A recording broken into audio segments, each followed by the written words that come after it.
Hey everyone, Nick from ResoNix Sound Solutions here. Before we get into this video, I just want to tell you a little bit about Micro Precision.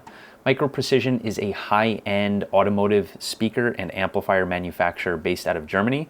ResoNix has actually been their North American distributor for some time now. They make anything from relatively entry-level speakers all the way up to some of the most high-end available on the market.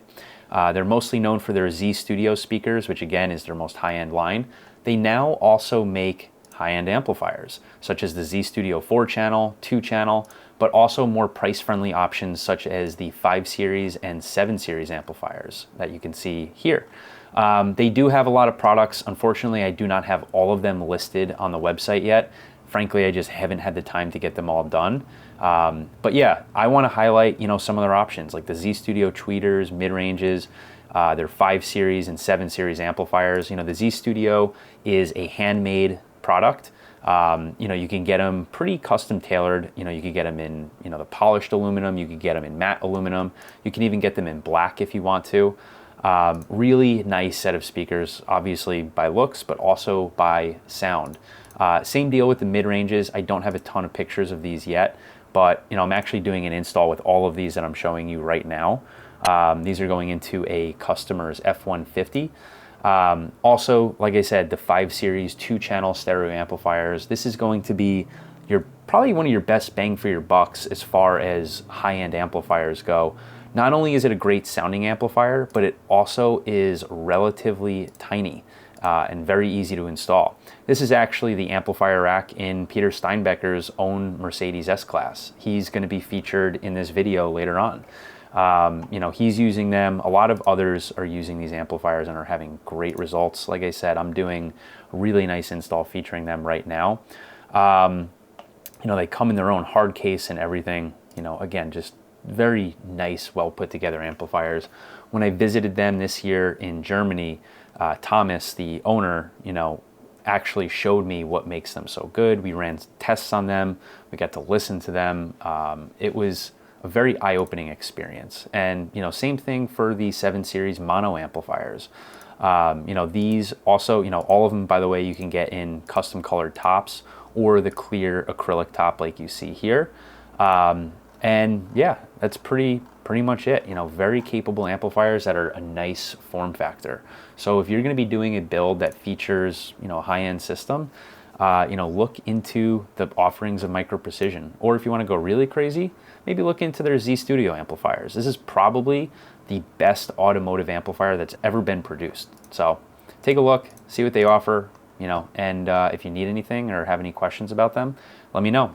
So let's get into it and enjoy the video.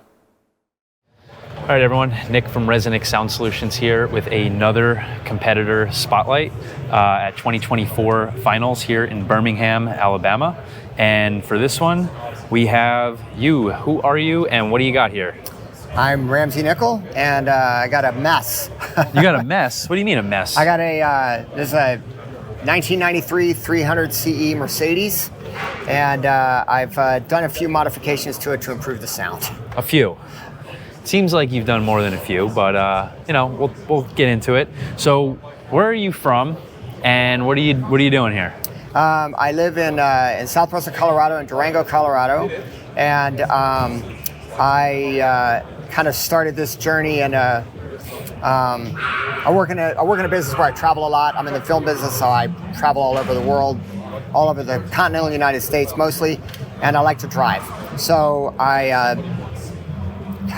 here's where I ramble. That's all right. Ramble away. So I had an older Mercedes than this, and during the pandemic, I needed to go from Vancouver to Toronto, and I did not want to have to drive back to the United States and quarantine for 2 weeks. So I decided I was going to drive. So I bought a 1980 Mercedes diesel coupe, and I went to a stereo place and said, hey, I want to put something in here, and they ended up putting in 2 Blam LFR 80s in the dash and put a JL powered sub behind the passenger seat, and it was the best damn stereo I'd ever heard in my life. I couldn't believe it. And that was it? It was just two wide bands and a sub? 2 wide bands and a sub. That was it? That was it. And I was like... 2 3-inch wide bands? Yeah. Yeah. It was great. And it was just, you know, nothing aside. It was great from for the what you head had. It blew me away. I couldn't believe I could have that kind of sound. So then, then I kind of started doing a little bit of research, and I came across some crazy people on the internet. Nick being one, and Peter Steinbacher from PS Sound, and kind of started to like learn a little bit more and try a few different things. And so then I had another Mercedes, a nicer one, when I got back from Canada. Well, you know what? Let me cut you off there, because now we are rambling a little bit. But I told you. It's not even that. It's you said something, and I want to actually branch off of it. You mentioned you started learning some things and you want to try some things. You definitely have tried some things. Why don't you tell me what is going on down here? Because, you know, most people would consider this a pretty desirable, like relatively classic German car. Yes. And you're not doing it, you're not treating this in a way most classic purists are treating it. So is this one of the things you've, you know, saw and, you know, wanted to try, and, you know, what's really going on here? Yeah, I mean, I think what it boiled. So yes, to your point, it's a 1993 Mercedes 300 CE Sportline. There are very few of them that were made, very few of them that still survive. This one has 60,000 miles on it when I bought it, and the people that drive these cars and fanatic about these cars would kill me for what I've done to this car, because it's all right, you just don't touch them. We still love you. Yeah. So where I've made enemies there, I've made friends here. But yeah, I mean, I wanted to have more after I had a very basic system, and then I had a kind of intermediate system, and I wanted to have more. And then when I got this car, I knew that I was really going to be driving this car for a long time, and I wanted to do a great system for it. All right, so let's start here. What is going on down here? All right, so I have, I've removed the spare tire out of the spare tire wheel well, cut it out, have an IB 15-inch one audio driver in there, and it vents to the outside. There's you're gonna have to poke it underneath there. Yeah, I'm not getting down You're not there. doing it? I'm not. I mean, maybe I will. I'll just stick the camera. Let's see what we got. Just stick the camera under there. All right. Oh, yeah, you can kind of see it. Yeah. Bolted right in. You have a nice grill. Yeah, and so you also have a nice grill here. This is fully removable, right? Yeah. So I found a guy who, and it's probably overkill. This is 1/4-inch steel. There's been plasma cut, so it's quite heavy to move out of the way. But I use this car. I drive cross country with it. Whenever I go places, I fill the trunk up with all my stuff and try to leave a little hole for the sub. But you know, I have to protect it for when I'm traveling. Yeah. So so it's 2 layers of 3/4-inch Baltic birch screwed and glued together.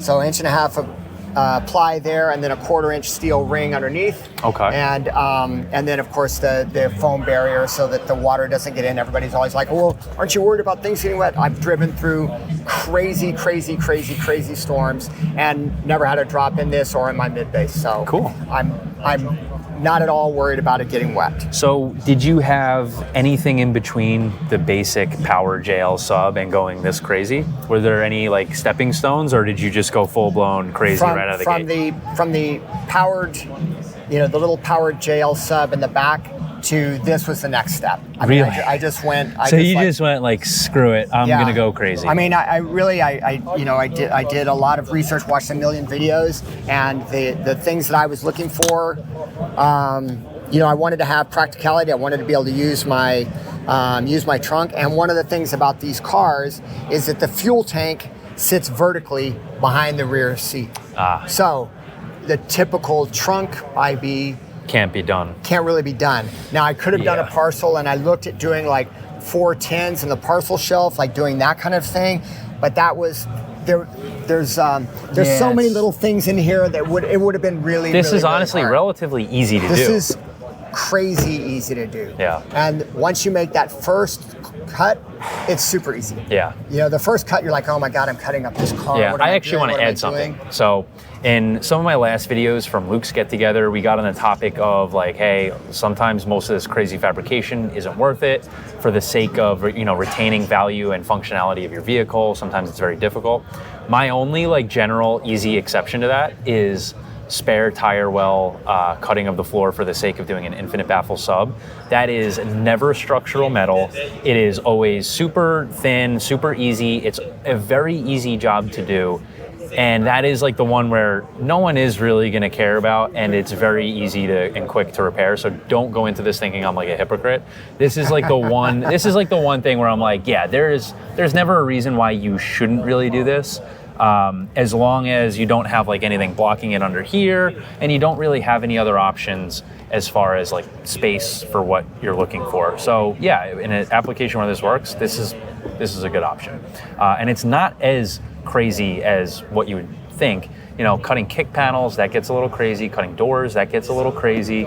But spare tire well is really not that much of a problem. So before anyone even comments that, I just want to throw that out there. So anyways, did you do this yourself? Yeah, I mean, and to your point, it just looks like it's asking to have a hole cut in it. I mean, it's a big flat area. It's already semi-rounded corners. It just so I just did it, made a template, drew it in there with a Sharpie, and I drilled a hole and cut it with a jigsaw. And I did it. I did all this in my garage, and I don't have any fabrication experience at all. I don't have any kind of So did you make skills. this? Yeah. So I mean, this is all nice and solid and clean. So I mean, you're meticulous. You're taking your time. I'm very detail oriented, and I do the best I can with what I have. Yeah. But really and truly, I mean, like anybody that's watching this, they've watched fabrication videos and they've seen stuff and like people using routers and all this other stuff, and I'm like, yeah, I wanted to do that stuff, but I actually did use a router for this, and I was gonna say, if you did this with a jigsaw, then you're. But I made this cut with a jigsaw, and then I went and did it with a router. Yeah, and you can see there's a couple of places where there's a little imperfection. I can feel it, but when you wrap it with carpet, it looks. Yeah, and I mean, I sanded it down and wrapped it. But anyway, the point is, it's not that hard. Yeah. And to your point, the wheel well is super easy to do. Yeah. And it was just a matter of reinforcing it so that because the metal is thin, you don't want to put the base in there and have it rattling around. So there is a lot of structure in there that's threaded inserts and really sandwiched in there tight. So what do you got going on back here now? The system that I had before this, I had a P6 and a US Acoustics Barber and 4-channel. Mm-hmm. So I had 2 channels bridged for this sub, and then 2 channels for my dual voice coil front sub, which we'll get to later. Okay. And then I really liked that. I liked the amp. I liked the way it looked. It sounded good to me. And then I saw a 6-channel came up, and classifieds, and I thought, well, I'll try that. And so anyway, I got that. Then I bought another new one, because then that would put me on the path of having separate amps for the left and for the right. So right now I have, this runs my left side and this runs my right side, and right side and front sub, rear sub, and this one runs left side and front sub. And then you have a Helix DSP Ultra. Yep. Back there doing all the processing. All right. Is there anything else back here that like sticks out to you that you want to discuss, or that we don't see? You know what? I will point out a few errors that I made. That's actually helpful. Yeah. Most people don't want to talk about that, but no, I actually want to make a website. Don't do what I did, because there's a lot of things that I did, and I was just like, just when you look at it, it seems really simple. But so I had this amp rack built for me. It's just a basic, 2-tier rack. I pulled the whole board out of here, and it's everything in it is either threaded inserts or so everything's bolted in with like M5 bolts. And anyway, when I went to do the new one, I took out my old amp rack that had the board in there, took everything out, measured it, did some stuff, put this thing on, screwed it on there, put it in. Then when I go to put it back, and I went to put this board back in, this tolerance was too low. And I was like, it's so dumb, because I measured, I have plenty of room here. Yeah. I have, another couple of inches here that I could have moved it. So I like, well, shit. So I took that amp, and everything was already wired it up and everything. I took the amp, loosened up, drilled some new holes, did stuff, did it again. It was still not enough. So not only did I put it in there wrong once, I put it in there wrong twice. So really and truly, just measure and think it out before you Apparently for you, measuring twice, cutting once isn't enough. Twice is Measure not 3 enough. times, cut once. And then I look at it again, and so the next time I pull this out, I'm definitely going to move the mount up a couple of inches so that I can put this, because it should be a lot easier to take things in and out, and it is not easy to take things in and out on this, for sure. So does that cover it for the rear? I think that covers it. One more thing, honestly, and I know we're going to get to this later on, but no, I wasn't going to bring it up. No, I know where you're going. So these they used to be in much better. They were very nicely. Here, let me get some there. light. Let me get my phone and I'll shine a light on them, because okay. it's a little dark back there. So I had these really pretty RCA cables that I got off the Amazons, and they were really highly rated, and I liked them because they had locking RCAs, and they were a little longer than I wanted, but I was like, okay, these are cool. Now I've really thought about doing ResoNix cables, and I was like, you know what? I don't really have the time to do it. I don't have, I just need them now. I just wanted to keep it simple. I didn't want to think about it too much. I was trying to just get it going. Well, I had one, my signal cable made by the same company, I had it fail, and then I had one of my RCAs fail. And when did that fail? Well, the signal failed before you guys got a hold of it, and then the RCA failed when Pete was trying to get the system up and running last Thursday night, this most recent Thursday night, and I checked in with him and everything was going fine, and then I saw later on that he'd been up until 4 o'clock in the morning, and then I saw that you had helped him troubleshoot and find another bad cable. What happened was, me and Pete, I got here Thursday. Pete was here. Ramsey here had his son drive the car from Colorado, because you were in North Carolina, I think? Actually, he drove it out from North Carolina. Oh, he did? So I had it with me in North Carolina. Okay. Yeah. And then when it was here, it was actually time to start tuning. We went out to eat, and then we got back to the Airbnb and fired it up. And there was the craziest noise floor I have ever experienced. And crazy. For a car that wasn't even running. It was just crazy turned bad, on. not Yeah, it was crazy good. Bad. Well, there's no such thing as a crazy good noise floor. It's just off.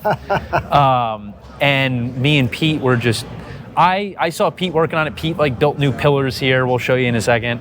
And I fully committed myself to no longer getting involved with shit like that. If people want to do stuff, let them do it. I'm not getting involved. I'm not taking my hours and hours to do this shit anymore. But next thing you know, we fire it up. There's this noise, and I'm just like, oh shit, that's not getting fixed this weekend. And Pete starts troubleshooting it, and I realize, I'm like, oh my god, he's gonna be here until 9 a.m. tomorrow. I was like, if I don't help him, he's screwed. I was like, all right, Pete, get in the back. I'll stay in the front. You start pulling cable. We're going to start troubleshooting down the line. And, I think we figured it out and got it sorted by at 1:30 in the morning. So, and what was the problem? It was one of these fancy cables had a poor connection, and it injected somehow bad noise into the entire system. But we don't need to get into those details. Why don't we go up front and we'll take a look up here. All right, so this thing's pretty neat. Where do we want to start? First thing I see is these pillars with the AMT, the Mundorf PS Sound tweeters. Why don't you tell us about those? Well, let's see. So when were these built? How about that? Yeah, 2 days ago. At the Airbnb? I guess, yeah, at the Airbnb in a garage with no tools. So when I went out to North Carolina to work, I took a couple of bins full of the most basic tools, and for what I do, and then when Pete came out, when I was talking to him before he came out, I was trying to get the pillars, getting ready to do, and I was nervous about where to mount them, and I kept kind of trying to figure out how high, and Pete was like, look, I'm going to be there, why don't you just let me build them? And I was like, okay.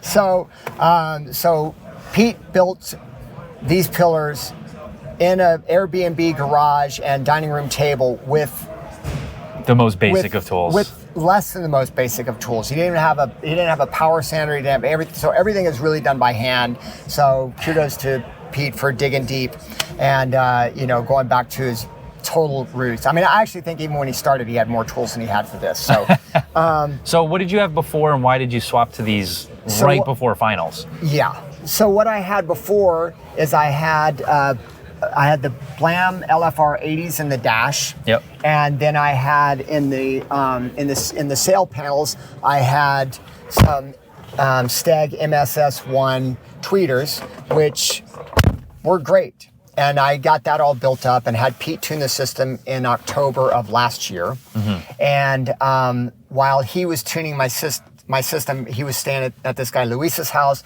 And so I went and listened to Luis's system, and he had the AMTs. And so while Pete is tuning my system that I have just put together, I hadn't even heard them yet. I was already envious of the next step. And so I loved the system that I had, but then we talked about a few things that I could do better. And one of the things was going to the AMTs and having them up on the pillar as opposed to down in the I definitely agree with that. So for me in my personal car, sorry to cut you off. No. One of the nicest upgrades I made was just positioning the tweeters in an eye height level and getting them, on axis was a huge upgrade for, just soundstage as a whole. Like it really does lift everything up, and it feels like you're not really listening at a car anymore. It like is a soundstage that's genuinely floating across your dashboard. Yeah, absolutely. Not across your dashboard, floating across your windshield. Right. But yeah, so what do you have in the dash corners now? You have the Steg MS3s, I have the Steg MSS3s, and it still all fits in the original position. They ride a little higher, so I had to build a baffle in there, and the speakers are mounted underneath the baffle, and then the baffle goes down to the original stock location. And the drill out, the stock drill out, is exactly the same size as the Steg, so they are seated down inside cut it perfectly, and which was a real pain to line up the mounting for the baffle and get all that to work. Okay. A lot of cussing, a lot of do what I did. Yeah, don't do it. Don't do what I did.com by Ramsey Nickell. So, so I've got the MSS3s in there, and then the Mundorfs, and then the only thing that stayed the same in the overhaul of the system was my mid bass and my front sub. So what's the front sub? Let's see that.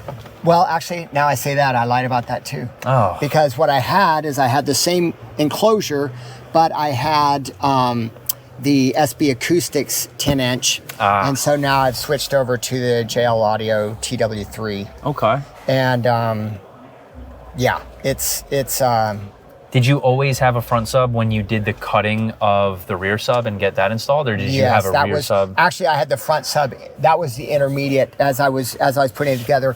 As I was acquiring the parts and doing everything, I had the blams in the front and the tweeters, and then I had a front sub, and then I was running the mid bass. I was running the stock mid bass, which with the front sub, there's 6-inch, right here, 6.5 inch. In the door, and with the front sub, they actually played pretty well. It cool. Wasn't terrible. I mean, if there was somebody out there in the Mercedes-Benz world that liked these old cars, I would recommend doing the Steg MSS3 in the dash wideband and a sub somewhere, and use the doors. I mean, that really. Is the MSS3 a wideband, or is it a mid-range? I think it's a dedicated mid-range. It's a mid-range, but Pete says he'll play as a wideband, and I know that the Blam LFR, and that's a much easier fit. Mm-hmm. That's a great solution. Great solution. All right, so let's move on to down here. So I have that front sub, which is just a sealed enclosure that I have jammed in there, and then I have another one where I was going to do door enclosure. Right? Look, it's a really nice place there to do it. It looks like it's really simple. But that's where you're getting to the point where you're really But holy moly, what an undertaking. I looked at it, I actually had the cards out on the floor. I was measuring everything, and I was like, there's no way I'm going to get this done. So what did you do? So I had already cut the back, and I thought, well, you know what I'll do is I will cut the front. So in the floor, and it's hard to pull this up, or I would pull it up, but it makes a big mess. Yeah, don't worry about it. Anyway, in the floor, it's very ridged because it's a structural thing, right? So it's very ridged.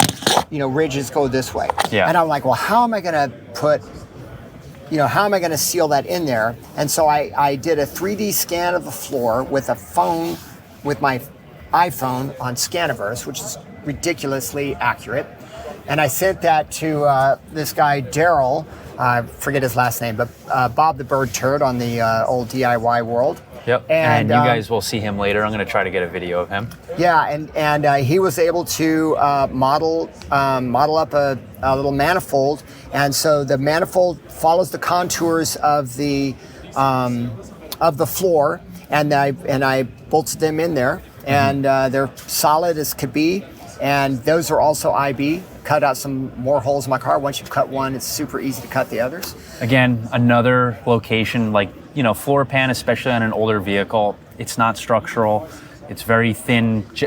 I know you said it's contoured, but like, this is not a crazy modification. Again, it's like when you really start cutting into like structural kick panels, or, you know, the dashboard itself or the door panels itself, that's when things start getting really crazy.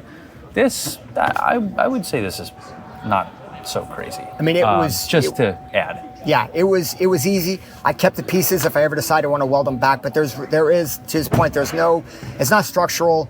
And well, so let me ask you, why did you do them here? Why not one in the kicks or under the seat or in the doors like you were planning? I mean, the doors you said was a ton of work. Also, you can't really, you'd have to buy new door panels. Yeah, everything, and you know, it's. And you don't have a lot of room to work with. These are very, you know, older door panels are very thin. Yeah. Because there's no contour to the vehicle itself. Right. So yeah, why here? Because this seems like a problematic sort of situation. I mean, the kicks would be great, but you can't really see in there are. In addition to electronics, and I know everybody moves electronics, and that's, you know, I know that moving the electrical is not a big deal. I know all of you guys do it. I actually disagree with that. I think it's a deal. It was a daunting task, and this car has lots of vacuum lines, and that is definitely not something that, like, I just didn't want to get into that world of messing around with it. So I looked at the different places. Plus, I had the front sub, so I didn't want to do it there. So it just, like I say, it was because I was too lazy to build door pods. I started looking at the next easiest thing, and I think it ended up being better. So I personally think it was better because, not from the sake, ignore the sound perspective. I actually think it was better because, one, it's going to be, you know, more solid, but also easier. I actually think this is less of a modification than what you would have to do in the doors. For sure. Because the problem is you'd also have to worry about when you close it, you only have, you know, this little area to come into, or you have to sink it into the door itself. Then you're cutting like the actual structure of the door. Again, this is probably, if I'm guessing, correct me if I'm wrong, but I'm assuming that's very thin sheet metal down there. Yeah, that is not structural in any which way. No, it was very simple. And I think what I'm probably going to do is build something to kind of cover it, because I do think that every time somebody gets in a car, they're always worried about bumping, even though I'm not worried about them getting hurt at all. So that's steel also, right? No, that's actually aluminum. But it's still 1/8 inch thick, yeah, you know, it's metal. Very, very solid. But I also just think having that hidden would be better. I like the idea of things being a little bit more hidden, with the exception of the AMTs. But anyway, is that why you guys have carpet covering it? Yeah, just because it's just, you know, people get in there, start looking at it, start worrying I would almost say maybe, you know, maybe uncover it so they do see and don't put their foot on it, but that's just my opinion. Yeah. I don't know. Anyway, what were the benefits of doing this over the door? I mean, I guess it would be the same as the kick panel, right? You know, more rigid mounting surface. You get, you know, proper infinite baffle. Yeah, it's very rigid. It is true IB, yeah. I mean, again, when every place else I looked at, this is way more rigid than any other option, and there's a lot of energy that goes into these. So you know what? Let me see if I can bring Peter in to maybe add some information about tuning them, you know, because some people might be curious in this. Hey, Pete. Hey, Pete. Sorry to cut you off. Can I borrow you for a sec? You want to be on video? What's up? All right. So you're going to have to talk a little loud because I have one microphone here and he has another. What were the pros and cons when it came to tuning this mid-bass location? We got a microphone. Pros. Well, many people know me. I hate resonances. With this application, you get no resonance. It's tight, it's clean. Yeah. Outside, it sounds silly. I explained to a few people that I have to be careful how loud we turn the system up now until the judging is happening, because outside it sounds rude. Yeah. It's a bit rude. That's what we do best in America, though. My wife agrees with you. But it's tight and clean, and many people worry that the cons would be that you cannot integrate it to the mids. Yes, there's a trick. You have to cross them low. Okay. If you want to cross them at 200 and above, like 250, it will start to show the location more, especially when you have a higher rise below 250 hertz. Certain competition formats or certain people require more bass in a car. If you want like a 5 dB per octave rise at the bottom end, it will show that they pull down. Then it's more difficult to integrate them. So it's pretty much given that you need a minimum 4-inch mid-range. That's why you probably explained, I don't know. Yeah, we started on it.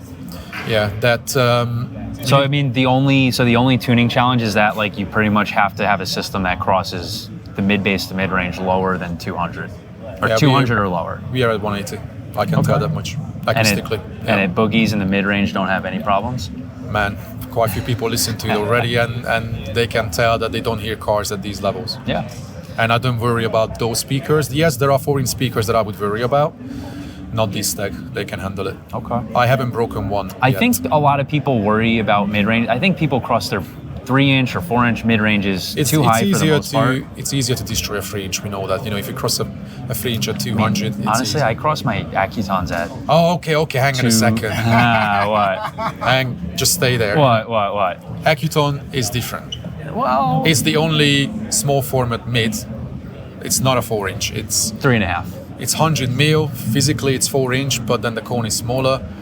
You compare it to your Focal 3.5 in cone area, maybe. It's the exact same outer diameter and everything. The Focal craps out anytime if you want to go crazy. Plus, we know the Accuton can play silly low. Yeah. Considering it's such a small driver. Like in Luke's, you had a video with Luke. I cross mine at like 200, sometimes 180, sometimes 220. In Luke's truck, when we measured it, we had solid response from 120. It's not like it comes just about alive. Okay, he has a good location. It's very well loaded from the corner of the dash. Yeah. And we are not going to cross it at 120. Yeah, because then you run into mechanical issues. But when you have a 3-inch driver that comes alive at 200, you will know that you don't want to cross it there at 200, because it will struggle. It will get a lot of distortion at higher levels. For competition in EMA, where they don't turn it up loud, fine. Otherwise, I would worry about 3-inch. And in this application, as we talk about mid-bass, you have to cross it low. Yeah. Well, I think you can see the mid-range from the top because the light hits. Oh yeah, you're right. Yeah, you can see. Yeah, you see it a little bit. There's some reflection, but yeah, it's hiding in there. It looks good. So I mean, were there any tuning challenges with? Of course, locations. Or I mean, maybe even in an older vehicle. Like, did this vehicle itself present any challenges? When it comes to tuning? Yeah. You can never predict. Ignoring the technical issues we had the night before. That's a different story. Yeah, we had noise in the car, Nick knows. Yeah. You can never quite predict the cancellations, the null points in the system. Even this mid-bass has narrow issues. Yeah. But I always say when you tune, you want to show the good things and hide the bad things. Yeah. Don't highlight the bad things. People will focus on the good things. Okay, if that acoustical problem is very obvious and it's large, you can't fix it, you're screwed. Yeah. But we didn't have the problem. Every mid-bass installation has a bit of an issue here and there. A little bit. Yeah, kicks usually are less problematic. However, I've had many cars with 6.5s in the kicks, and you get like a 90 hertz null, like fucking crazy on driver's side. What do you do with it? But at least it doesn't vibrate, doesn't resonate, and it's up front. So. All right. Any tips on how to build pillars by hand in a day in a garage with no tools? That was fun. Yeah, that was a lot of fun. Yeah. Well, it took 10.5 hours to fabricate the pillars, and then 2 hours to trim them. I had to keep it simple to bolt those on. Yes, these tweeters are not friendly cosmetically. I mean, I think they integrate pretty well. I mean, obviously they're out and about, but for what it is, it's a friendly size. Yeah, it's easy to work with. It's not really that offensive when you're sitting here and looking at it. It really doesn't, too. stick out too much. It doesn't stick out more than, well, more than an inch. think about like a large format tweeter, like a Oh yeah, that would be like Audison. That would this. be way big, or ScanSpeak. Yeah, they would be way bigger. I think these are, you know, more friendly as far as that goes, as long as you're creative with the mounting. But yeah, between any of you, anything else you guys want to add? Well, I don't know what you were talking about, so. We were talking about everything. I mean, We talked about it all. Too much. yeah, Ramsey was definitely right about rambling. This is going to be a longer episode. Yeah, probably if you find time, we may have a video together with Nick, because people hate us, so we have to talk about that too. Do we? All right, I'm game. Certain people hate us. I want to address that at some point. If not, then I go home and I will have a ranting video I haven't had for years. Because, you know, how much can we do as a single person in this industry? How much? You know, we try our best to help as many people as we can, but how much can we do? You know, you give your finger and they want to take your arm. Yeah. And then they complain they don't get it for free. That comment the other day on the YouTube channel was a perfect example. Yeah. But we'll get into that. He commented on it at the end. Yeah, he has a comment on it at the end. All right, I didn't even look. It's weird because he says that, oh no, I love Pete, but then he carries on, and then at the same time he still... Don't even worry about those I think that's a people. whole nother video. Yeah, exactly, that's what I'm saying, yeah. All right, well, Ramsey, thank you for showing us your Mercedes. Thank you, Peter, for helping Ramsey out. Thank you to your son for driving it here. Man, you just like to talk. You don't even do anything useful, do you? I don't. That's it. You didn't even drive your car here. You didn't even work on your car here. I just like to show up and listen. And talk. No. You don't like to show up and listen. You like to show up and talk. It's true. Yeah. It's true. So do I. But the funny thing is that he hasn't even heard his car for longer than 10 minutes at this stage. And I know. I'm in line for a demo for my own car. well, thank you for taking the time to do a video. Thank you, Pete. Lastminute.com. It's because of you. Yeah. Yeah. All right. We're getting out of here. Thank you for watching. Right on. Thanks, guys.